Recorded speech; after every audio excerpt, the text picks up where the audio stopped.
बड़ी मूवी 2024 की तेलुगु भाषा की फैंटेसी एक्शन मूवी है। मूवी के डायरेक्टर की बात करें तो सैम एंटोन है। मूवी की स्टार्स की बात करें तो अल्लू सीरीज, गायत्री भारद्वाज, प्रीसा राजेश सिंह, अजमल आमिर जैसे कलाकारों ने बढ़िया रोल किया है। इस मूवी की कहानी की बात करें तो Pallavi air air traffic controller officer है, जो अपनी नौकरी के पहले दिन बहुत नर्वस हो जाती है और पायलट से बातचीत के दौरान बहुत घबराती है।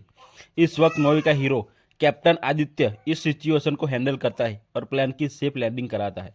मूवी की आगे की कहानी की बात करें तो दोनों को प्यार होता है, पर एक दिन पल्लवी को बेहोश कर से किडनैप किया जाता है और एक हॉस्पिटल में ले जाकर उसका दिल निकालकर दूसरे आदमी को ट्रांसप्लांट करने की कोशिश की जाती है। उसको ड्रग का ओवरडोज दिया जाता है, जिसके कारण वो कोमा में चली जाती है। इस कारण उसकी आत्मा निकलकर एक टैडी में चली जाती है। अब वो टैडी एक जिंदा टैडी बन जाता है। अब वो टैडी बाहर निकलकर एक छोटे बच्चे से मिलता है। बाद में वो आदित्य से भी मिलाते हैं। आदित्य और उसका चाचा सब बात को पता करते हैं। तब उनको पता चलता है कि उन लोगों का नेटवर्क पूरे हांगकांग में फैला हुआ है। सब लोग बड़ी होशियारी से हांगकांग जाते हैं और सभी विलन का पर्दाफाश करते हैं। इस मूवी की एक्शन कॉमेडी भी बहुत कमाल की है।